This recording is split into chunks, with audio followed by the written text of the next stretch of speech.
Ever scrolled through social media and wondered how everyone else affords that vacation, that car, that house? You check your own bank account and think, am I behind? Or is everyone else just faking it? Today, I'm breaking down the alarming financial statistics of the average American. Some of these will make you feel ahead of the game. Others might be the wake-up call you didn't know you needed. Either way, by the end, you'll know exactly where you stand. My name is Alex. I've spent the last 8 years studying one question. Why do some people build wealth while others stay stuck?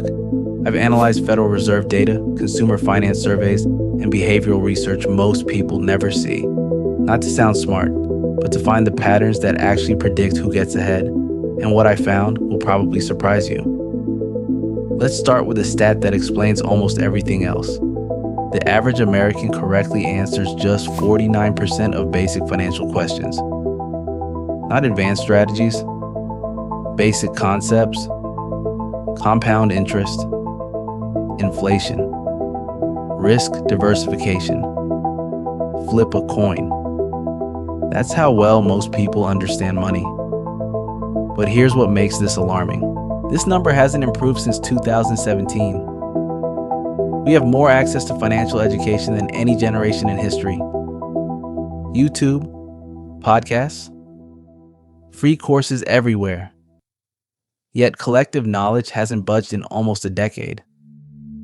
Therefore, the problem isn't access, it's attention. The age breakdown makes it worse. Ages 18 to 24 score just 37%. These are people signing student loans and opening their first credit cards, getting nearly 2/3 of basic questions wrong.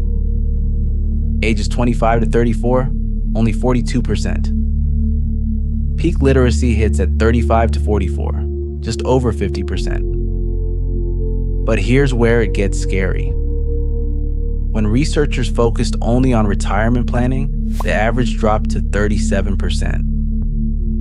Most people planning for the most expensive phase of their lives don't understand what they're doing. They're flying blind, and that ignorance creates a chain reaction you're about to see. And you know what?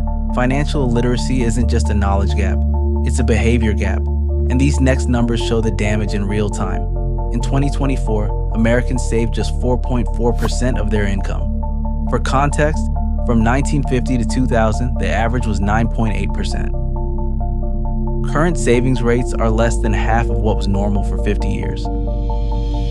Therefore, when experts recommend saving 10 to 15% just for retirement, and you're saving 4.4% total, you're not meeting the minimum for even one goal.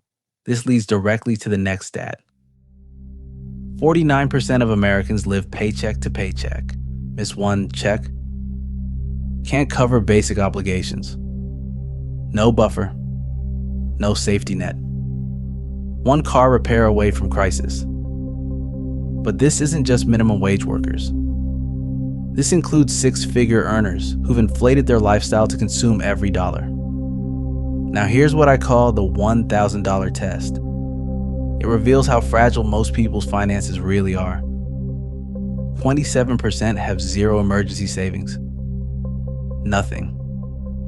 But the bigger problem? 56% couldn't cover a $1,000 emergency with cash. A car repair, a medical bill, a broken appliance, 6 out of 10 would need to go into debt. And yet, 59% faced an unexpected expense last year. So the majority face emergencies annually, but less than half can handle even a small one. Quick thing, if someone you know needs this wake-up call, a friend, a sibling, anyone who thinks they're doing fine, send them this video. Sometimes the stats hit different when you're not the one finding them. All right, back to the data, because this next part is where it gets really ugly. We've got financial literacy, collapsing savings, no emergency cushion. But what fills the gap when people can't save? Debt. And these numbers should genuinely alarm you. Americans now owe $1.21 trillion in credit card debt, more than the GDP of most countries. Money they're paying 15 to 25% interest on every single month. By end of 2024, 631 million credit card accounts, $5.16 trillion in total credit limits. Americans are already using nearly a quarter of it. But here's where the math turns brutal. First quarter 2025. over 10% of accounts were 90 plus days past due. Another 8.75% were 30 days late. 1 in 6 credit card accounts is currently behind on payments. Therefore, we're not just talking about debt. We're talking about debt people can't service. But here's the stat I call the wealth killer ratio. 1 in 3 Americans have more credit card debt than emergency savings, paying 20% interest on debt, while savings earn less than 1%. It's like filling a bucket with a hole in the bottom. The faster you pour, the faster it drains. Before 2023, less than 30% were in this position. After inflation hit, it jumped to 36%. Now it's 33%, still way above normal. Generational breakdown is brutal. 46% of millennials and 47% of Gen X have more debt than savings. Prime earning years, negative financial security. Only 24% of boomers are in this position. Either they learned different habits, or today's economy is fundamentally harder. Probably both. Total household debt now averages $105,056, up 13% from 2020. This creates a debt-to-income ratio of 11.2%. $1 out of every 10 goes to servicing debt.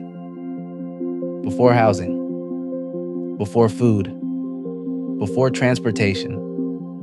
1 day out of every 10, just paying for money already spent. So what's actually driving this spiral? Because here's the thing, it's not income. I've seen six-figure earners more stressed about money than people making $30,000. The difference isn't what they earn, it's something most people never notice happening. In 2024, 37% of Americans increased their spending, but only 32% increased their income. More people spending more than earning more. That's a mathematical recipe for disaster. This pattern has a name: lifestyle inflation. You get a raise, but instead of banking the difference, you find ways to spend it.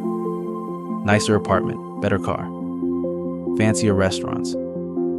Therefore, you end up earning more than ever, but with less security than when you made half as much. This is why high earners struggle just as much as lower earners. The gap between income and spending stays constant. Only the numbers get bigger. The variable that actually matters, your relationship with money itself. Now, everything I just showed you paints a pretty grim picture. But here's why I'm actually optimistic, and why you should be too. Most people have no idea these numbers exist. They're comparing themselves to Instagram highlight reels. Not reality, but you just saw behind the curtain. You now know that average means 50% financial literacy, less than 5% savings rate, no emergency fund, more debt than savings, one surprise expense away from crisis. That's the baseline. That's what you're competing against, which means if you save 15% instead of 4%, if you build a real emergency fund, if you avoid the lifestyle inflation trap, you're not just doing okay, you're in the top tier by default. So here's the takeaway. The average American is financially illiterate, drowning in debt, and one broken appliance away from disaster. But average is a choice. Now you know where the traps are. The illiteracy trap, the savings trap, the debt trap, the lifestyle inflation trap. Sidestep those 4, you're ahead of 80% of the country without doing anything fancy. If this helped you see the game more clearly, subscribe to Capital Theory. I break down the money patterns that actually move the needle. Capital Theory is aimed to become the finance channel for financially intelligent men. No fluff, no hype, just what works. See you in the next one.